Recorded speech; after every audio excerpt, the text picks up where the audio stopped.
All right, testing 1, 2, 3. How are we doing now? Or can you tell? 1, 2, 3, 4, 5. Are we all right? Yep. Okay, my name is Clint Hodges. I'm an alcoholic. Hi,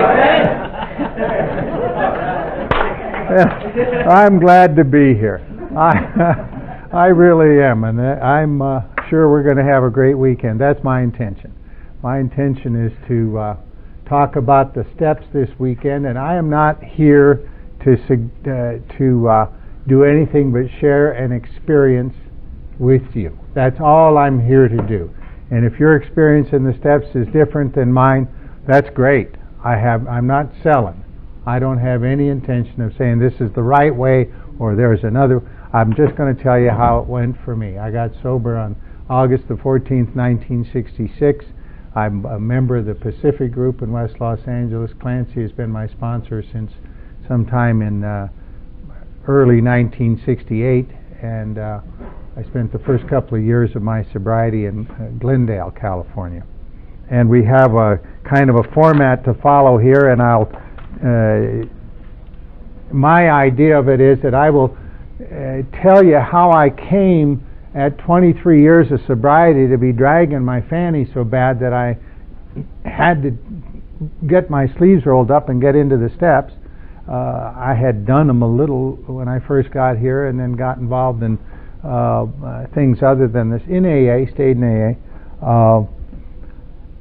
And I think it's important as a backdrop that you know that I did not, out of any kind of virtue, suddenly turn my attention to these steps at 23 years of sobriety. I did it out of desperation and absolute fear. And I'll tell you that, and then we'll take a break at 45 minutes, and Don is going to give me a high sign at 45 minutes so we can kind of keep some kind of track on this thing because of the taping. And then we're going to, this weekend, do consider the steps from the point of view of step 11. There is a kind of a goal, a spiritual goal to all of this. And the steps, surprisingly, are set out in an order that seems to be most easily adapted by our mind to do 1 and then 2 and so on. And when we get to step 11, there is a different way of living available to us. And I have on a couple of occasions started out on Friday night and left them at step 1, at the end of step 1. And you go to bed with visions of powerless and unmanageable in your head, and everybody's grumpy as hell the next morning. I like to leave them on a note of rising hope, and so we'll start out with step 11. Do these steps from the point of view of step 11. And we'll do that second hour tonight, talk about step 11. And we're going to then start out tomorrow morning at 8:30, and we'll have 3 sessions, 3 45-minute sessions. I don't know if anybody's going to ring a bell and bring you back at the end of the 15 minutes of a break, but I've noticed that we do better if there's 45 minutes and then a 15-minute break, and then we start. It just seems to work better.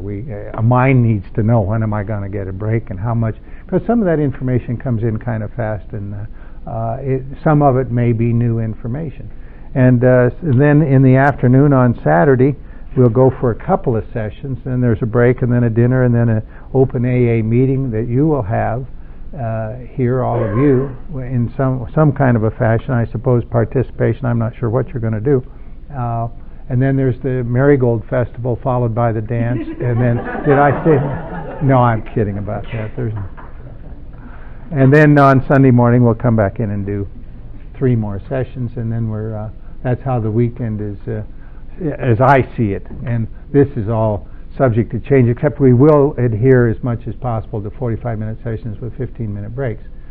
We won't start each session with a reading, although I may ask if we could take a moment and say a serenity prayer or a moment's meditation or something. And I hope that sometime this evening you form your purpose for being here, what you personally want to get out of the weekend. And if you want to let me know what that is, that'd be great. And if you know yourself, you have a much better chance of achieving it.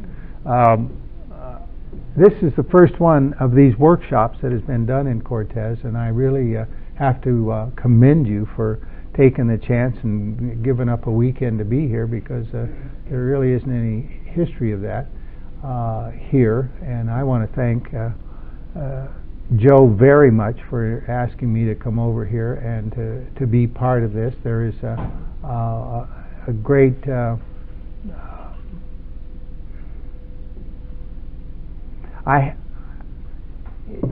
in the last 10 years of my sobriety, I have developed a sense of usefulness in AA that I never had before, and I'm glad to be here and sharing this. If anybody, and we'll be working mostly out of the big book of Alcoholics Anonymous, and if you hear me say anything that's inconsistent with what's in the big book, then I'm wrong.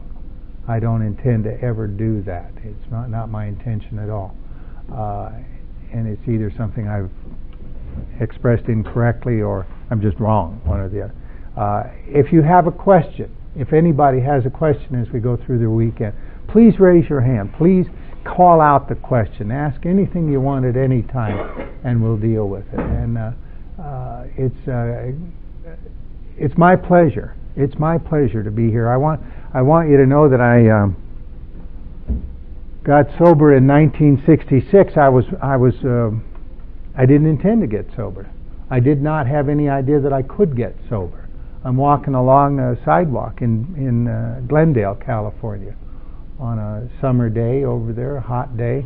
I was living in a shed at the time. I called it a garage for some years in Alcoholics Anonymous, a double garage, because 4 of us lived there, and I'm sure it was a double garage. And a few years ago, my wife and I were driving over there in Glendale, and she said, "I want to see the garage." And we drove down in there, and she said, "Is that it?" And I said, "Yeah." She said, "That's not a garage. That's a shed is what that is." And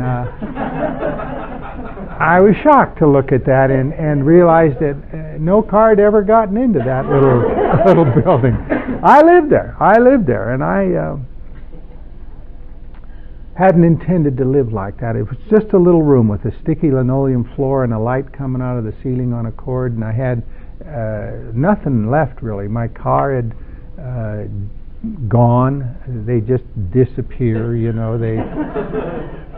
I had been saving up for an oil change, but they just seized and they dragged it off. I don't know what happened to it. And I had none of my personal possessions, except I had a radio, a clock radio. I don't know why I still had that thing, but I did, and there was a troublesome aspect to it, and that is it would just start playing, and the damn thing would just play, you know. And I thought it was music from Del Rio or someplace. I thought maybe that bed was a kind of an antenna, that iron cot. And I'd take it out and put it in the dirt, and it'd still play. And that sticky linoleum floor, you could hear yourself walking on it with wine and whatever, and the mattress was wet, and I had a little sheet of underclothes, a little box of underclothes. I had a lot of terror in that room, a lot of absolute terror in that room. I was drinking as much as I could drink. Every once in a while I would decide to quit. This is going to be the last half pint I'm going to need, you know, and then I'm going to go get a job. That kind of thinking. Then I'd go get another half and another one, and I'd wind up. And the next thing I know, I'm in jail, and it's a Glendale drunk tank. And it's funny about jail. You wake up needing a drink real bad, and then when you realize where you are, you don't need a drink quite as much as you did, because you know you're not going to get one, and there's something about, you know, then you do all of that. It's not, we kind of get used to the routine, you know. There's like, they empty the felony tank, and then they come and get us, and we line up in front of Judge Ken White, who was calling the misdemeanor calendar in those days, and you just listen to see what's going to happen. And if somebody says guilty with an explanation, you listen, because if the judge likes the explanation, it's going to be my explanation too. And it's mostly guilty, Your Honor. Guilty. Sometimes I got back to that room, and sometimes I woke up in the park, sometimes in jail. There were warrants out for my arrest. I had some checks left from an account, and I never got it through my head that those checks weren't good checks to write. And the account had been closed for a long time, and there was that kind of difficulty. I had been married twice. I had 3 sons. They were gone. I hadn't seen them, and I did not want to see them. I did not want to see them. I did not want them to see me. I had had a lot of opportunity in my life, and I was 29 years old, and I'm living in that little shed, and I don't have anything but that. Oh, I had an old copy of Playboy magazine in there. My social life, basically, is what it was. Kind of like, honey, I'm home, one of those. I mean, that's... I would hear there was a shower there someplace. I would hear them take shower. I never visited it personally, but I could hear them in there. I had a visitor one morning about 4 o'clock. I looked over and I woke up. I was on the floor and I was under the cot. I looked over there, and there was a rat in the corner, and he's looking at me. And he terrified me, because I knew if I moved or tried to get up on, he'd rush me, and we both knew he'd win. There was no question about that. And I just lay there, and that clock is barely moving. You hunker down, and you think an hour's gone by, and 7 minutes on the clock, and I'm out of booze, and there's no money, and I'm full of terror, and it's just like forever that night. And then the first light of day, and I look again, and in some weird way, that rat had turned into a pair of socks laying over there in the corner, and I had been held hostage by a pair of socks all night long.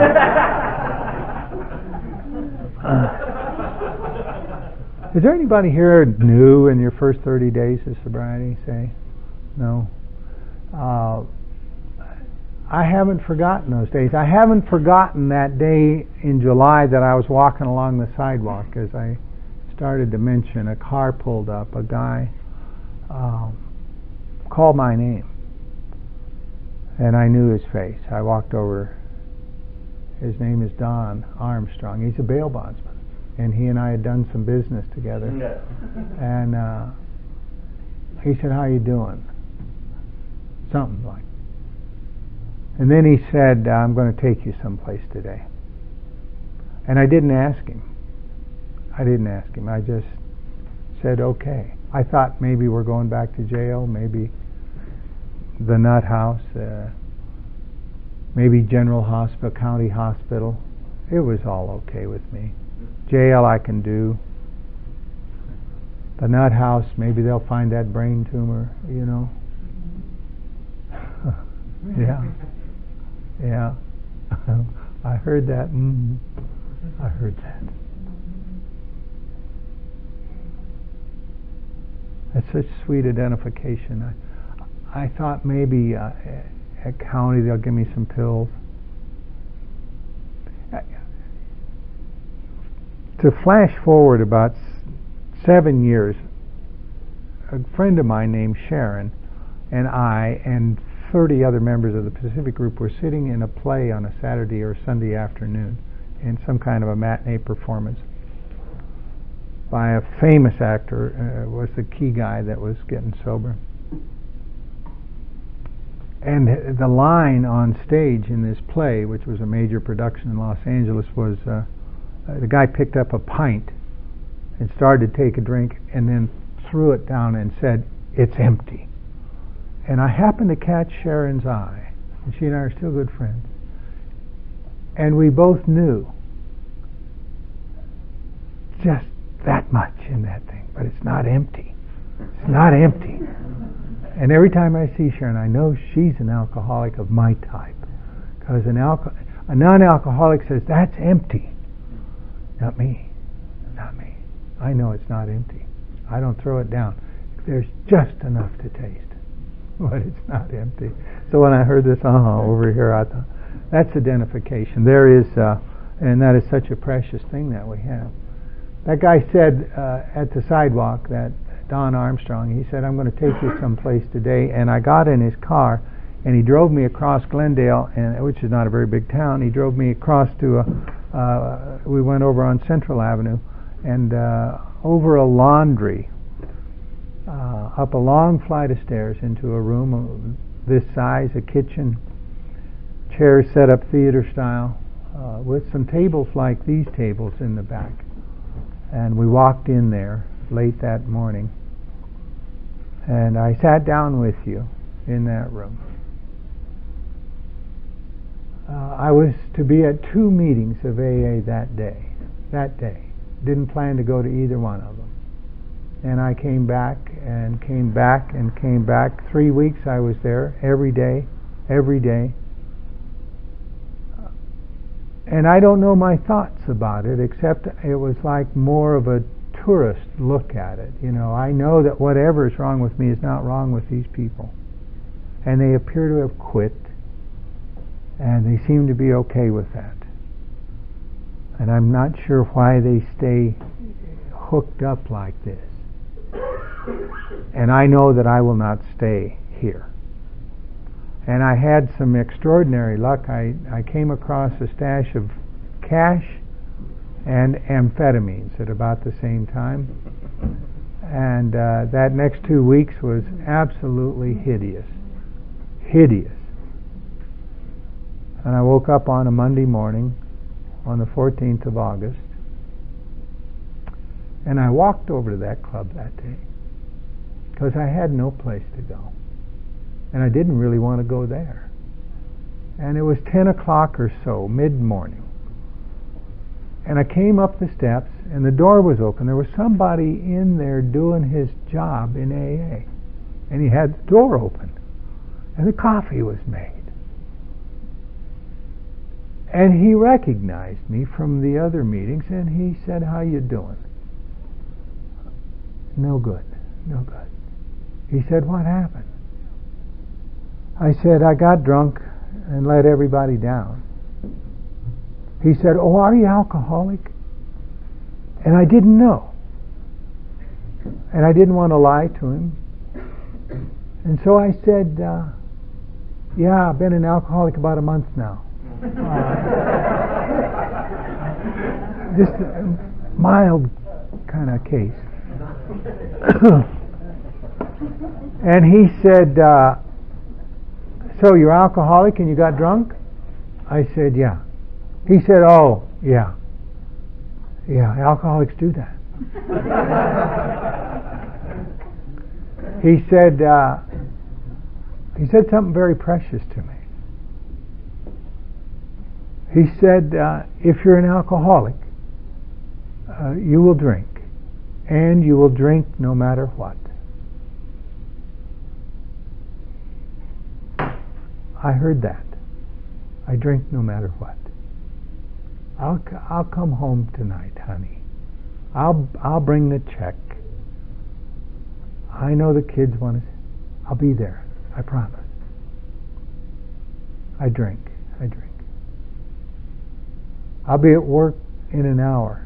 I drink. I drink no matter what. I drink. I tried to quit. First time I tried to quit was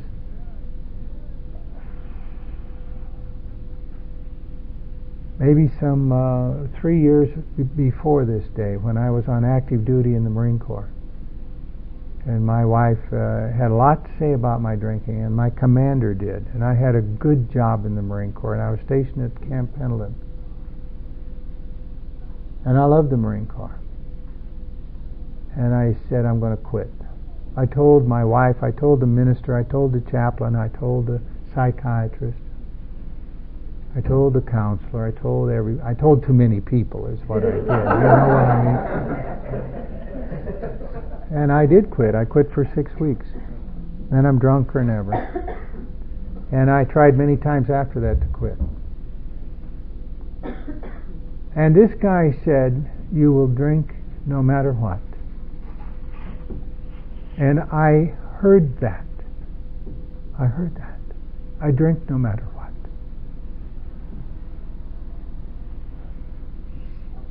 I don't quit. He said, in fact,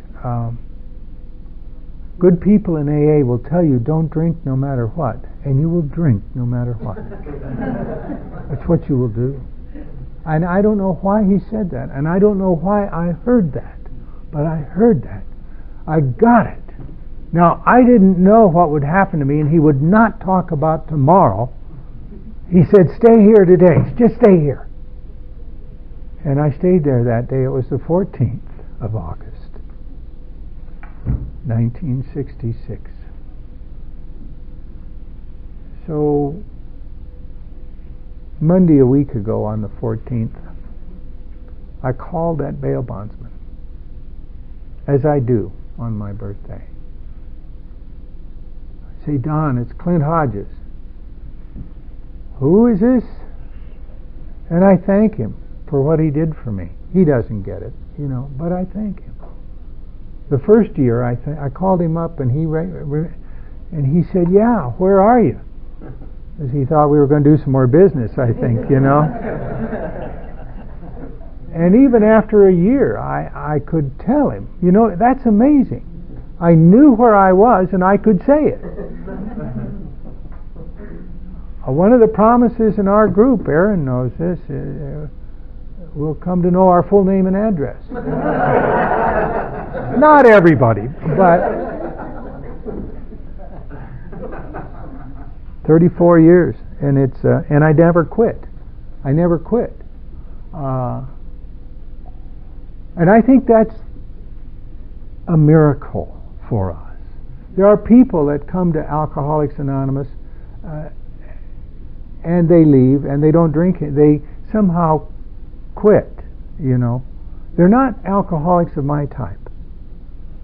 There are heavy drinkers that decide they're going to quit, and they quit. And they're not here. And they're not here because they quit, basically. They're out doing whatever they do on Friday night. I'm not in that category. I'm not one of these that can quit. Keenan read chapter 5 tonight. You'd think if it was about quitting, they'd let us know right away. Wouldn't you? I mean, wouldn't it go like this? Wouldn't he have said, step 1, quit? Knock it off, not do that. You'd think, just say it. And it doesn't say that. It says, basically, it says you got to get that you are toast. Powerless, unmanageable, that. And so, a celebration is in order. A celebration is in order. We come together like this, and the traditions, number 2, promises us a very funny thing. It promises us that there is a loving God as our authority in the group, a loving God. Now, I had a God when I came here, a God that I had been brought up with, a God that was lurking around the Church of the Air in Billings, Montana. But mostly he was way out there someplace, way removed. And he was mad. He was really annoyed with me. And I didn't want anything to do with him, and he didn't want anything to do with me. And my mother used to say things like, what will you do when you meet your Maker? And I'd go, oh, Ma, I don't know. Apologize, I guess. Hey, well, I know today the answer. The answer is we already met. Meet him every day. But that's because of these steps. And I didn't know that then. I didn't know what would transpire. All I knew was that this guy said the truth about what was going on. He gave me the simple dignity of the facts when he said you're going to drink no matter what. And I got it. And he was not unkind about it. He just simply said it. And I had no idea what would happen to me. I certainly didn't sign on for 34 years. I just did not. And I guess if I'm making any point about that is that today I see that that's a miracle, and I will also say that there was a time in my sobriety when I kind of began to take credit for that, for my sobriety, which is a great way for me to miss the miracles in my life, take credit for them. I missed that. I got it for a while, and I remember at 9 months of sobriety, I'm standing with my youngest son, who I adore, and we're at the coast, at the beach in Santa Monica, and it was the first time I'd been allowed to see him without somebody else present. And he looked up at me, he said, "Why are you crying, Daddy?" And it had occurred to me that I hadn't had a drink in 9 months. I can't tell you when that obsession went away. I can't tell you the last time I wanted a drink. And I was sober. And I knew that I had not done that. I knew that. And I don't know what I said to him, but I knew that.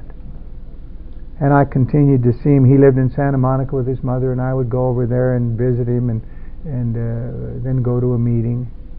I got out of that little shed and lived in a little tiny place and got a job selling imprinted ballpoint pens and that kind of stuff, and it was fine. I didn't object to any of it.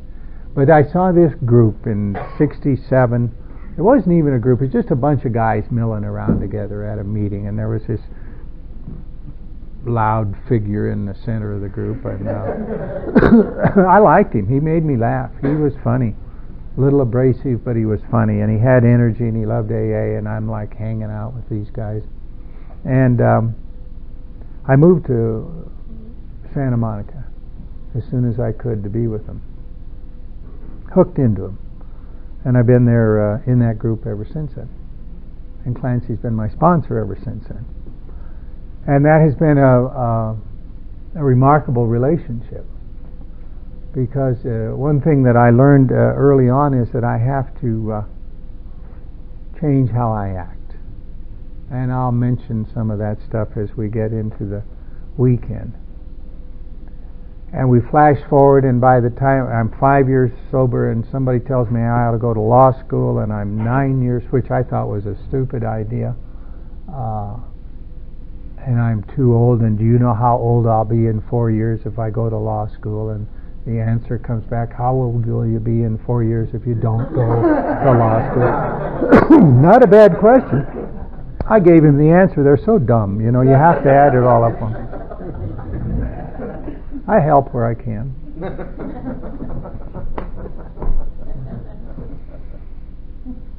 And I'm 23 years sober, and I got the house that I knew would make me happy. I got the, I don't call it a relationship anymore, but there she was. Funny what we'll call a relationship, isn't it? There's not a relationship. It gives relationships a bad rap. It was an arrangement. There's a big difference.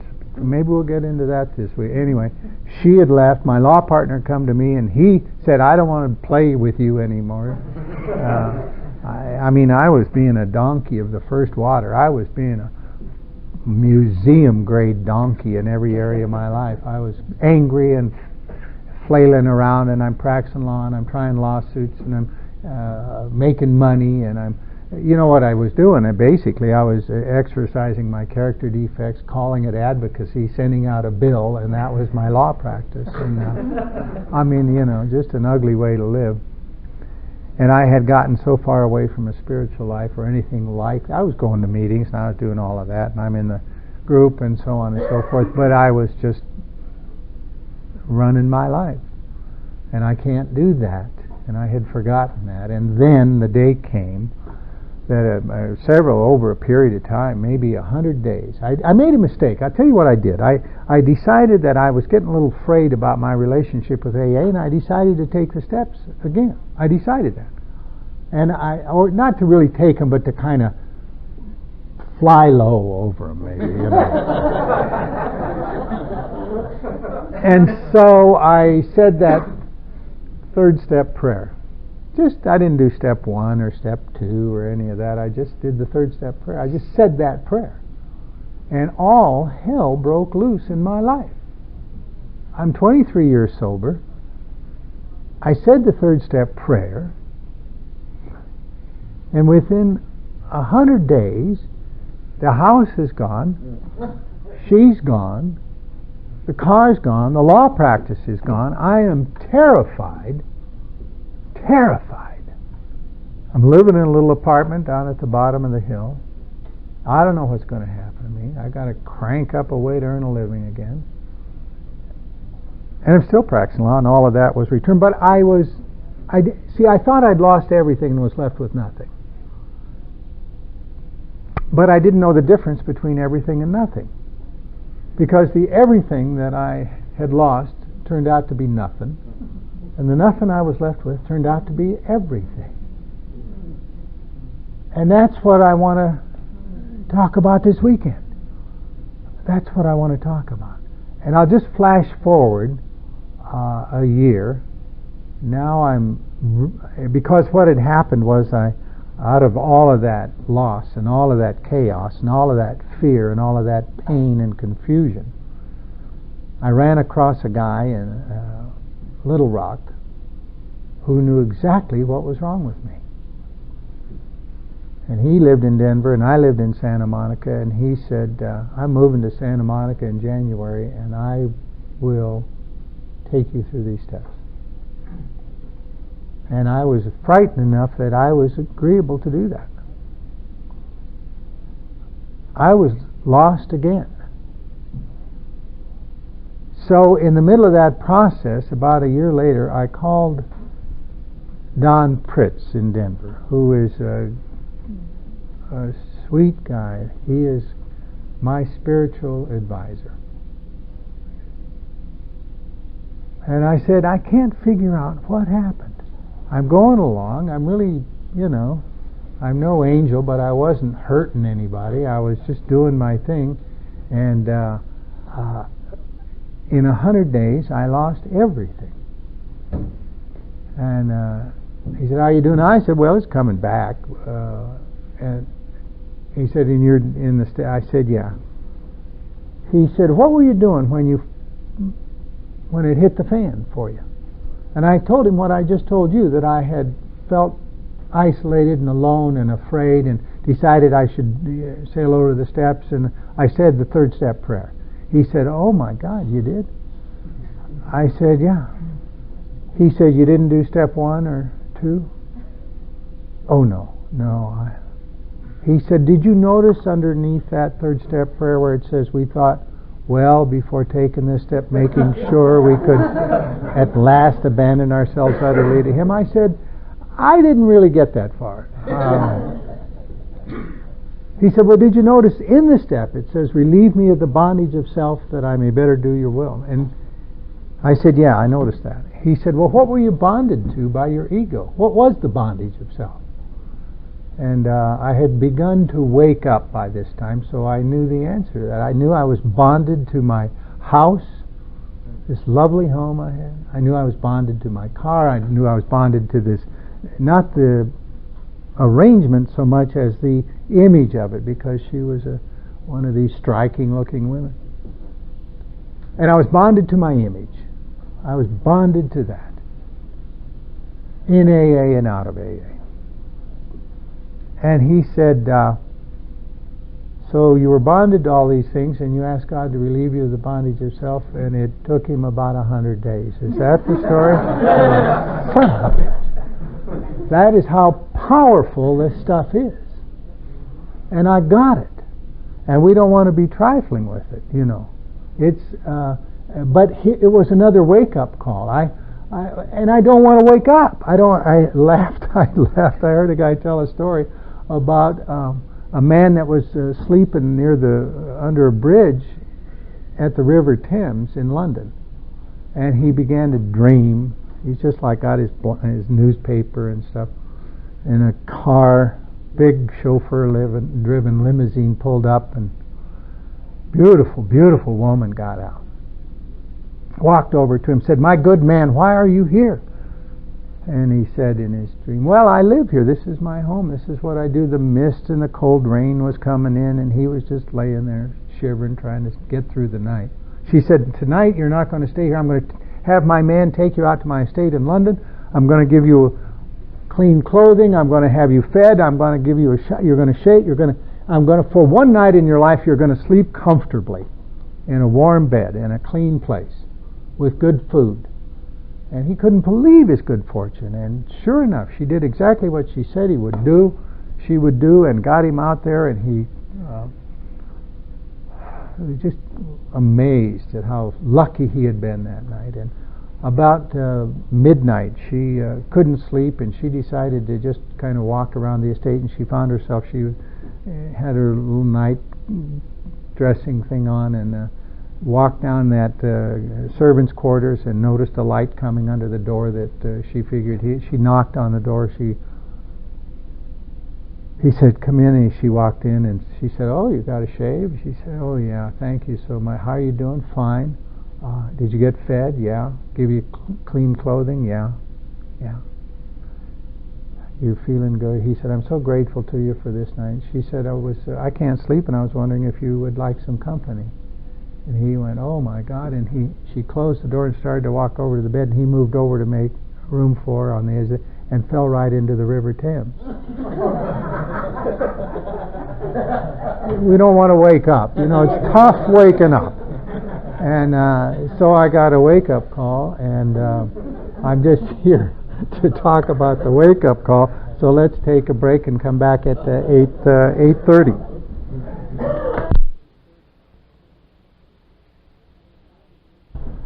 As the second session tonight,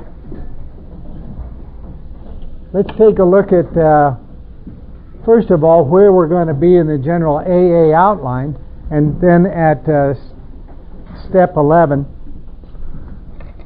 You may recall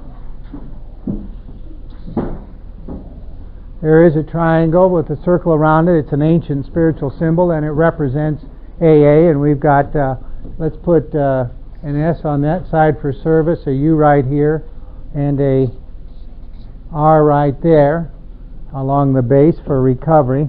Unity is, who's got a comment on what unity is? Anybody? Traditions. Okay, good. We'll put the 12 T's right there. And it's a sense, isn't it? It's like we're all in the boat together. Unity is a feeling. The feeling in the book says the feeling amongst the passengers of an ocean-going liner moments after rescue from shipwreck. Not a week later, but moments after. Not a week later when the resentments had come back, a moment after. That feeling we had here a few minutes ago. The feeling that we'll have from over the weekend. Unity, that sense that we have a common problem and a common solution. According to what Wilson has to say, common problem, common solution. Both are important, because in the Church of the Air there was a common solution offered to everybody. I didn't buy into it ever, because I couldn't believe that those people and I had anything in common. They're trying to get me to buy into a lot of beliefs, and I wasn't going for it. And that's not to say what they were doing was not right. It didn't touch me.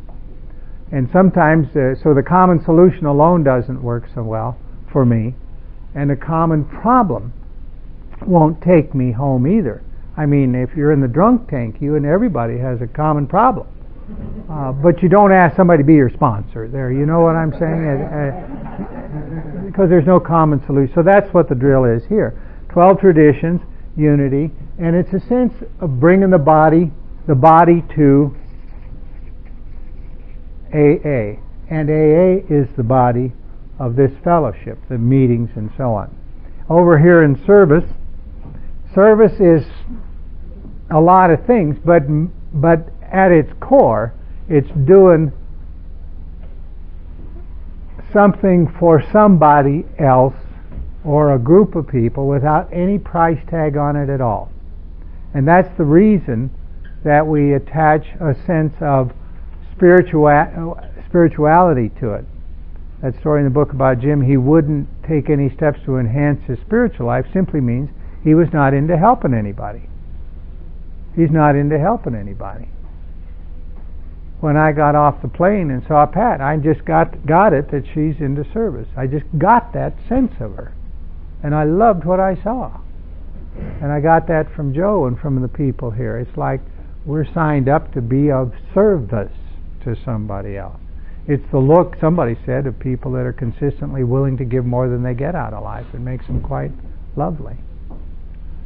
Service then enhances our spirituality, and the 12 service concepts are at the root of this service thing. So we have 12 service concepts. And we have recovery. And if service has to do with our spirit, and if unity has to do with the body, recovery, of course, has to do with our mind. And the 12 steps outline precisely the path to recovery.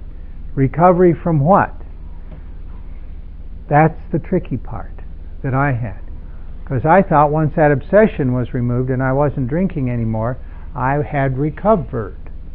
And I had recovered from a seemingly hopeless state of body. But I had a mind that lacked proportion and wasn't doing real well. And we'll talk more about that. It's like this. I stayed for 23 years in Alcoholics Anonymous. I didn't have a triangle because I hadn't really done the steps. My program would look more like this.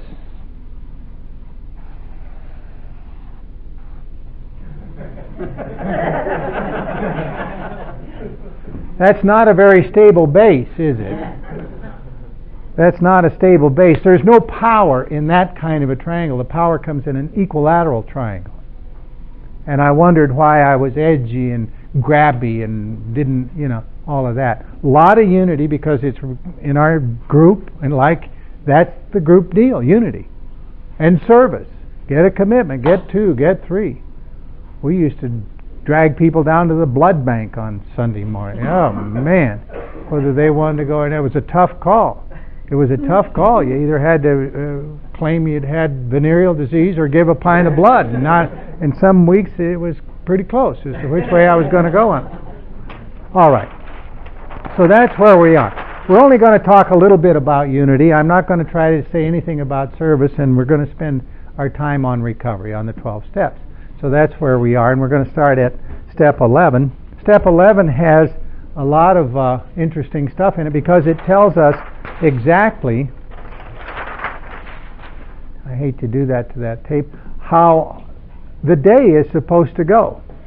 And he's not easy to follow on page 86 when he talks about the day, because he starts out in talking about, and the basic step is not very tricky.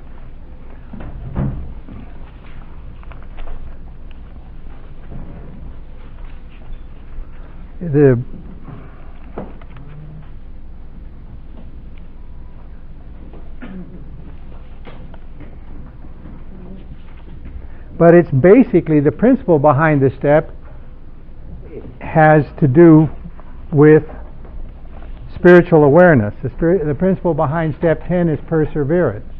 And we'll talk for just a little bit about steps 10 and 11, but I'd like to start with 11 because it outlines a day. Step 10, continue to take personal inventory, and when we were wrong, promptly admit it. And step 11, how does that go? Who's got step 11 dialed in? Anybody read that? Go ahead. Got it. Sought through prayer and meditation to improve our conscious contact with God as we understood Him, praying only for the knowledge of His will for us and the power to carry that out. And each piece of that is quite amazing. For example, how often have I really known what God's will for me is, and try to implement that? Let's say I'm going with the wrong person, and I know not to be in a relationship with this person. I know it's God's will for me to let her go and to do something else, or not, and I don't have any power. I know I shouldn't be in this job, working on this deal, doing something and I don't have any power. And I forget to ask for the power, praying only for the knowledge of His will for me and the power to carry that out. What happens when I try to exercise and act on God's will for me without any power? Oh, it's a bloodbath. It's just awful. I say to her, I can't see anymore and I don't want to talk about it. It doesn't occur to me that there is a loving way to move on and free her up to move on. It doesn't occur to me that I could leave somebody working with me, move them on to what they should really be doing, and love them and encourage them in that, and be grateful for their contribution. But I can't do that from my own power. I cannot do that. I'm afraid I'll change my mind. I'm afraid I'll look weak and stupid. I'm afraid I'll do something. So I yell or carry on or get nasty or something like that. That's how it goes when I'm running the deal. And so that every piece of that step is important. And he is never at a loss for this things like meditation. He'll tell you how to do that. He's very specific. Somebody sent me something the other day on meditation that I thought was kind of colorful. He said, here's how it goes. If I can find that little blurb they sent me. I put here we go. I have a little notebook with some stuff in it that I like. Here's how it goes, according to this guy. He says, picture yourself near a stream. This is meditation. Birds are singing in the crisp, cool mountain air. Nothing can bother you here. No one knows this secret place. You are in total seclusion from that place called the world. The soothing sound of a gentle waterfall fills the air with a cascade of serenity. The water is clear. You can easily make out the face of the person whose head you're holding under the water. There now, feeling better? So we're not going to talk a lot about meditation, but it's an important practice. It's an important practice. And each of us does or doesn't do it and has our own way of doing it. Sometimes it's as easy as the surrender between starting out the morning with step 11, which the very first thing it says to do is ask God to direct our thinking. Now, why would we want to do that? Well, there's a notion that at any given point, we're either coming from a relationship with our ego, which means coming from fear, or we're coming from love, which is a relationship with God. That's all there is, coming from fear or coming from love. That's the way my construct is. And if I have, and we can move back and forth, but they don't blend. I'm either in one path or the other path. Now, if I'm coming from fear, one of my primary motives is to be right. I want to be right. I want to win. One of my primary problems is my notion that there's scarcity. There's not enough love. There's not enough time. There's not enough money. None of that. I mean, it's like I grew up with the notion that I did not get the love I should have gotten. Isn't that great? Made me a joyous child, I'll tell you that. And I didn't really understand how that affected my life until I went through this process, but here's how it affected me. It's like, I know you love me. As an adult, I'm saying this. I know you love me, to whoever.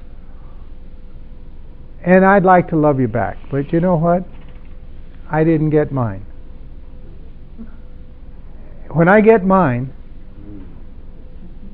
when my mother, who'd been dead since I was 14, loves me enough, then I can love you. Until then, you're kind of on your own, you know. Love me if you want to, but it's that. You know, it's that. It's a scarcity mentality. It's a scarcity mentality. There is, I want to win. I want to win if I'm over here. Gotta win. Gotta win. I want to be, I have a whole pride thing going on. I'm defensive. I react.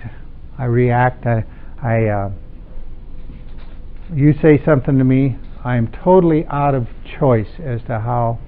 I'm like a frog in the road that you poke with a stick. I'm just going to jump, and out it comes, and all. I'm into blame, and I'm into guilt. I'm a good guilt catcher and a good guilt thrower.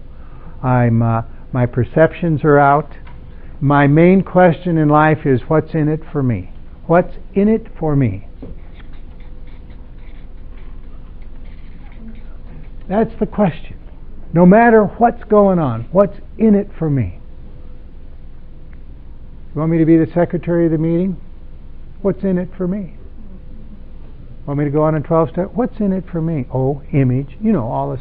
We know how to play that game in alcohol. I was really pretty good at control. I need a lot of control, because if my world gets a little bit out of my control, so I'm always kind of managing everything that comes along.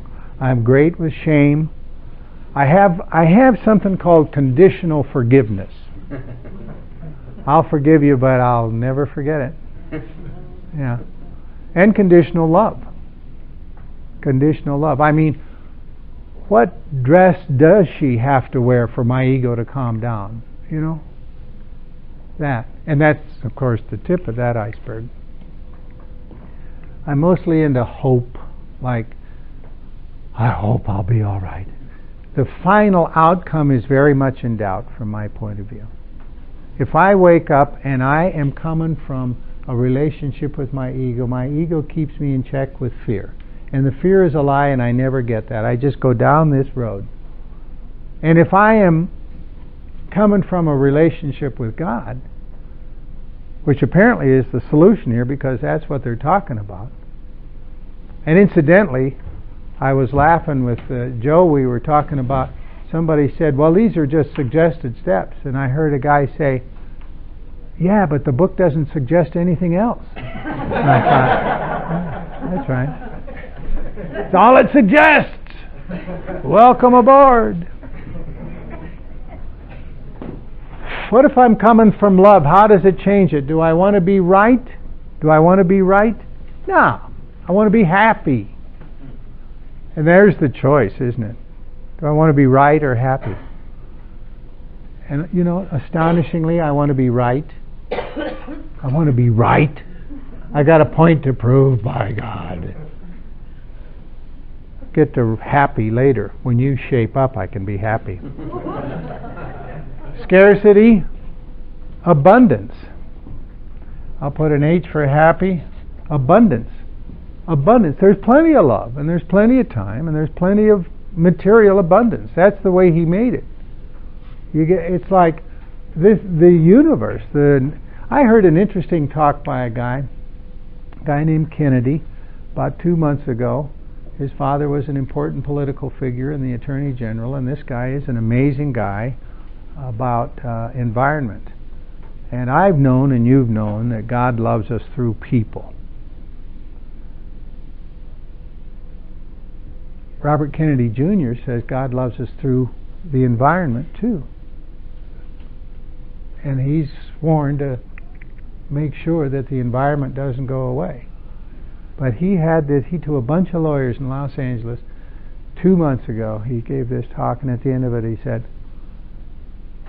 whoever you pray to, God loves us through the environment. He's given us this wealth of beautiful territory and these mountains that we flew over coming in here and the rest of it. And He will replenish this burn in no time and have it green and sweet. And even the burn is a way of replenishing it, as Joe told me. There is an abundance. Only the things in our mind keep it away from us. And we'll talk about those old ideas. I don't want to win. I'm glad to surrender. Somebody said if I could surrender 1% of my life every day, in 90 days it'd be a whole different deal. Surrender it. Where did I ever get the idea that death has to be nasty? You know what makes it tough is my objection to it. I died when I was 23 years. I lost my identity. I lost it. And God, it was so painful, and I was so afraid of it. But I've died since then, and it's sort of like, here we are again. Okay, I'll let that. My wife woke up she and I on a rare Saturday that we had the day together. She said, maybe a couple of months ago, she said, what do you want to do today? And I said, I don't even have a plan, except I want to spend it with you. what do you want to do? She said, let's give up an old idea today. What the hell is that? But since I'm a good AA and an old timer, I said, sure. She said, you want to? And I said, yeah. She said, you go first. And you know, the funny thing, I'd been thinking about something. I'd been thinking about, in the book it says that God will constantly disclose more to you and to others. Well, I don't have a sense of constant disclosure. So what happened to that promise? How am I getting in the way of that? And I had been thinking that I've got some rules about disclosure. Like the guys I sponsor can't make a disclosure to me. You know, I don't want to hear it from my wife. I don't want to hear some truth about anything that's going to puncture my ego or make me feel guilty or whatever. So I'm on my guard. I'm a little defensive. I can hear it from my sponsor, but like on Tuesdays from 3 to 4, maybe, something like that. So I got all these rules about disclosure. I don't want to hear it from the person in the next lane on the freeway. In fact, they're in trouble just being there. Because suddenly it gets to be a race into town, you know, and God forbid they jump into my lane. And it is my lane. I think we all know that. You hear that ego talking? It's my lane. Yeah. And so I did give up. I said, I got it. I have a notion that I can decide when and where the disclosures come from. No wonder I don't get any disclosure. And I kind of looked at that idea and I dropped it. And they're easy to drop if you spot them and are willing to do it. And it wasn't very long after that I'm driving into town and a lady cuts in front of me, and there was a message, a disclosure on her bumper because it said, relax, it's just a lane change. I went, okay, got it. So instead of being got that pride going on, there's a humility. In other words, I'm beginning to get the truth about myself. Instead of reacting, I'm at choice. I'm at choice. I can get. My sponsor's in a bad mood. Okay with me. I'm going to love him anyway. I'm going to love him anyway because my purpose with him is to be of service, to be useful to him. I'm way past the point where I'm going to ask something from him. My question to him is, what can I do for you?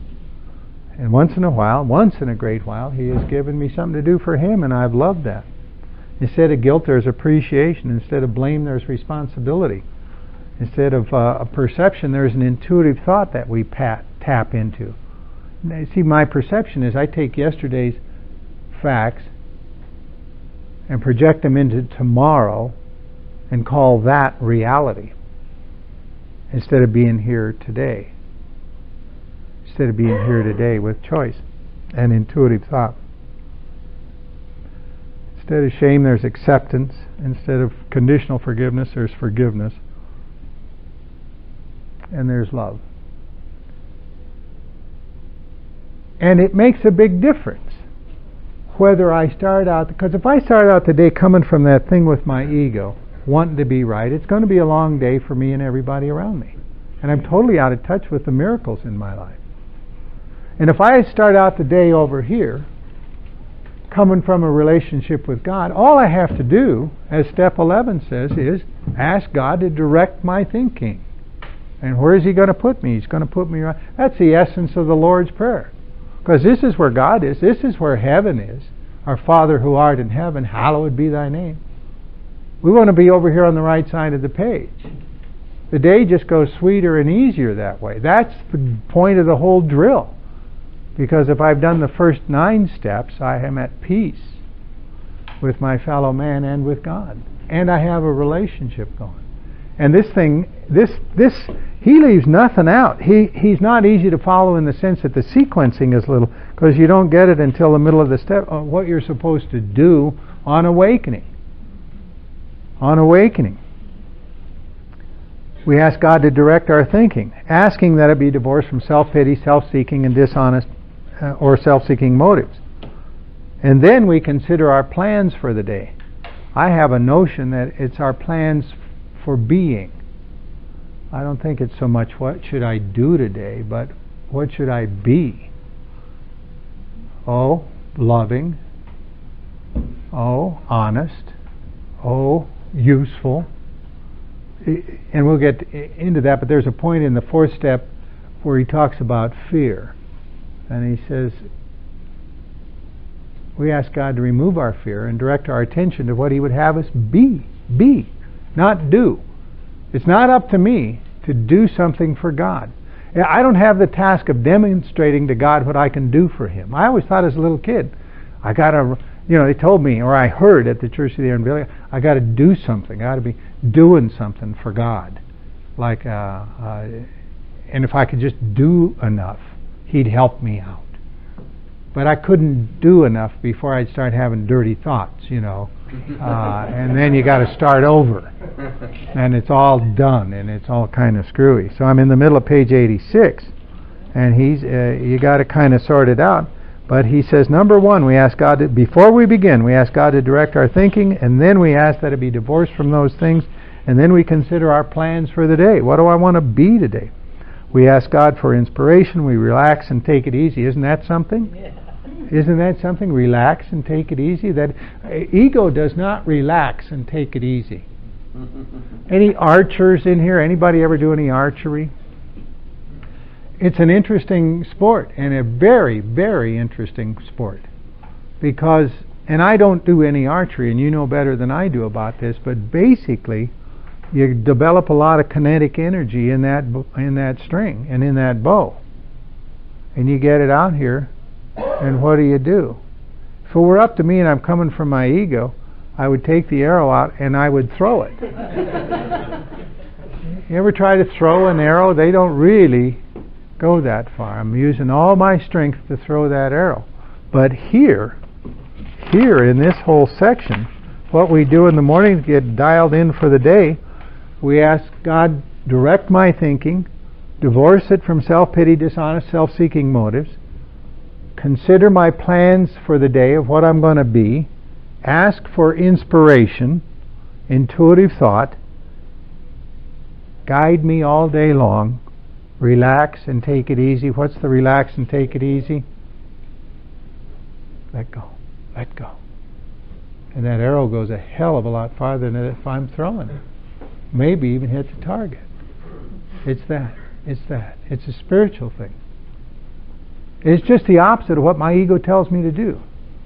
And the how of getting there, to even consider asking God to direct my thinking, is the steps, the first 9 steps.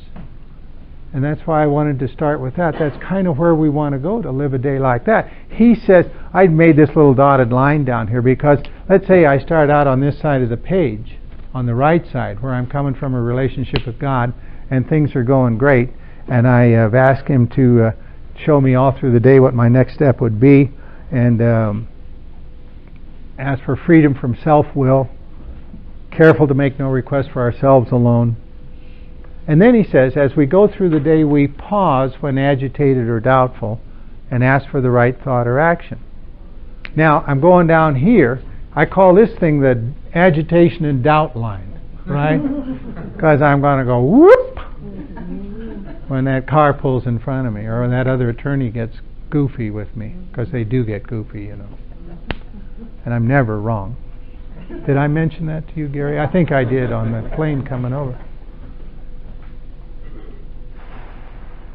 But it's not easy. I think it's just very difficult when I'm amped up to pause and ask for the right thought or action unless I have paused that morning.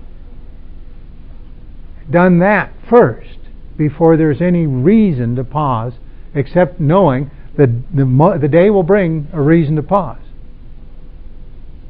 And I want to have one pause in, I guess, just to kind of dial in for the day.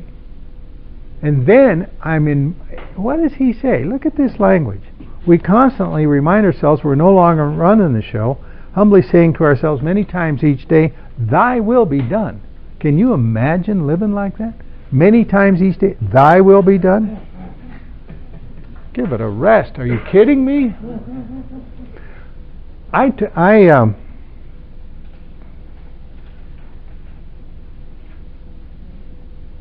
I decided to conduct an experiment. This whole thing is an experiment, you know.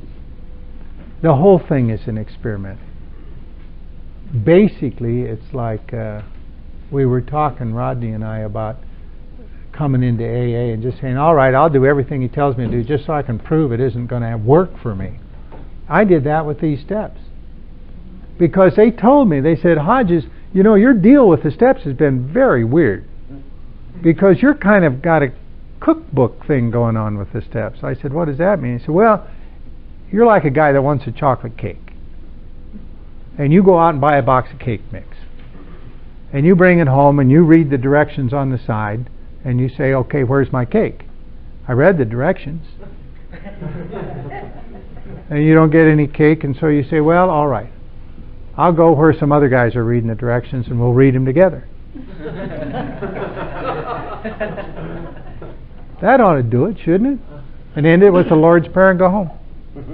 Where's my cake? I know what let me see. We'll translate it into French and we'll all say it in French together. That ought to get you a cake, huh? They said you can't have cake that way. You can't have cake that way. You got to follow the directions. And the better you follow the directions, the better the cake. And I kind of like that because I realized that all of that other was wonderful stuff, except it's group events. And I had never, ever, ever said, all right, I'm going to do something. These guys, this bunch that wrote this book, this first 100, whoever, these guys claim they did certain stuff, and they claim they got certain results. I don't know if they did or not. I don't know. But I'm 23 years sober, and I better find out. Because if this ain't the answer, I'm going to need some deep psychotherapy. And maybe a little Prozac.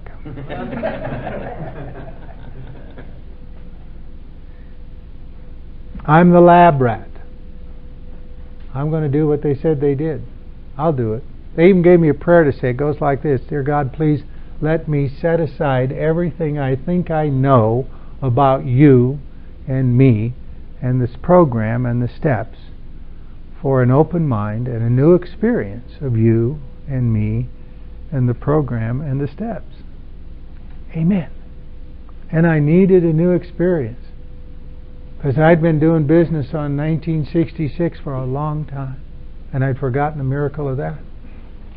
And I needed an open mind, boy, because my mind slams shut when you start talking to me. I've heard it all.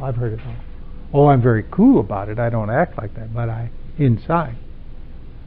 And I prayed for an open mind and a new experience, and I began to get them.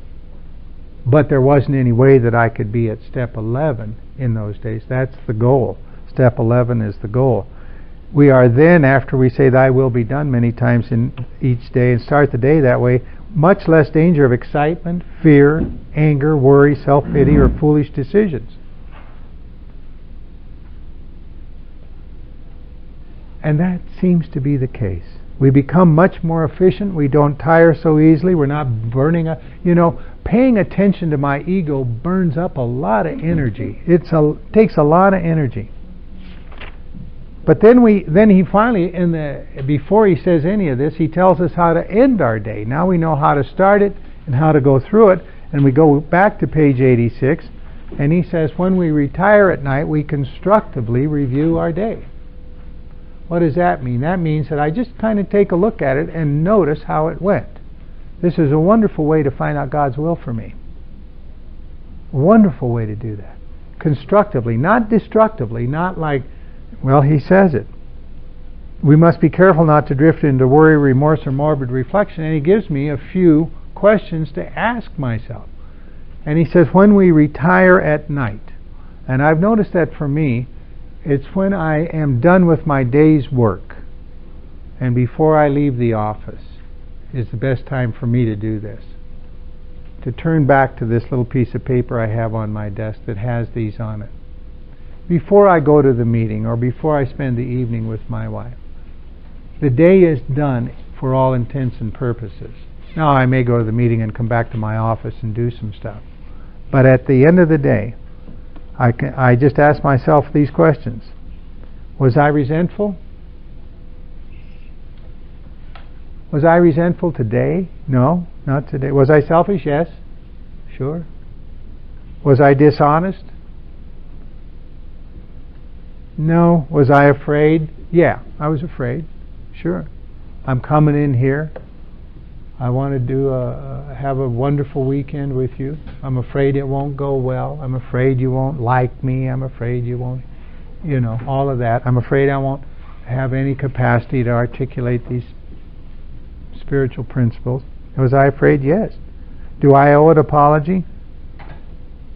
I don't know. Gary, do I owe? You traveled with me. Was I owed? Just to you, all right. Fine, we'll take care of that. I shouldn't have made you carry me. I think making you carry my bags. Hey. Have we kept something to ourselves? No, I don't owe an apology. Have we kept something to ourselves which should be discussed with another person at once? No. Gary and I had a talk, and that took care of that. Were we kind? I mean, about me, not about. Were we kind and loving toward all? No. When I travel, we're in kind of like out of control and in somebody else's terrain, and those flight attendants don't really care whether I want equal or sweet and low. They don't care. And I'm not mean to them, but I don't give them my best. What could I have done better? I'll be courteous and loving to the people on the plane, to the people I ran, to the ticket taker. Were we thinking of ourselves most of the time? Yeah, you bet. Were we thinking of what we could do for others? Somewhat. What we could pack into the stream of life. Isn't that wonderful language? Pack into the stream of life. Wilson knocks me out. It's like, the goose hung high. What the hell is that, Bill?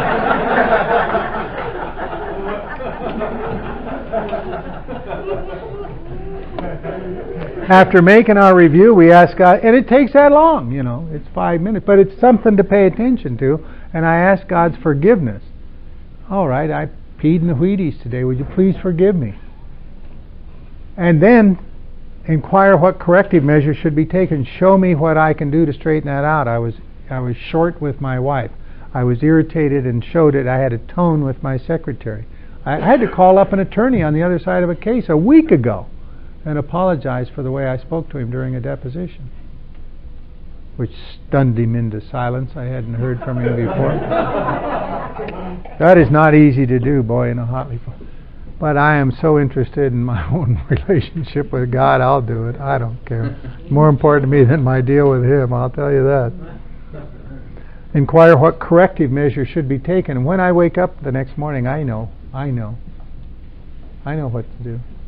If I'm looking at all, I know what to do. Anyway, that's step 11. See, this is all that it is, but it is so much because it rests on and comes from a relationship with God. And that seems to be the whole point of the drill. It's like back in Bill's story, Ebby comes to him, and then they have that little section where they discuss the steps. And Ebby, in this book, told Bill something that was quite amazing. And Bill reports it this way. He said, my friend told me when these things were done, I would enter upon a new relationship with my Creator. Now, he could have said a lot of things. Like, when you've done this, made amends and stuff, you'll get a great job. Or you won't have to drink anymore. Or you'll get back in the big bed. Or everybody will like you. He didn't say that. He said, I would enter upon a new relationship with my Creator. And we know that Wilson was very interested in that. We know that. In his story, he just kind of gives it a little pass. He's in London. He's in Winchester Cathedral. And he says, much moved, I wandered outside. And then there's the doggerel on the tombstone and Fetcher's grave, which is still there. much moved, I wandered outside. And at about page 10, he comes back to that. Years have gone by, and much destructive drinking has occurred, and he's in Towns Hospital. He's not in Towns Hospital yet. He's at his friend has come to see him in his home, and they talk for hours. And then he says that wartime day in Old Winchester Cathedral came back again on page 10, about in the middle, a single paragraph. Now that's significant to me because this guy was in Winchester Cathedral at age 21, something like that, at the beginning of World War I, and now we're shot in the head up to 34, and his friend is talking to him.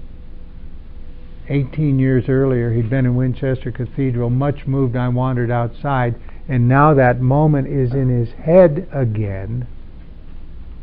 That's a big moment that never quite goes away. And he says then in a couple of pages, the page 12 at the bottom, the real significance of my experience in the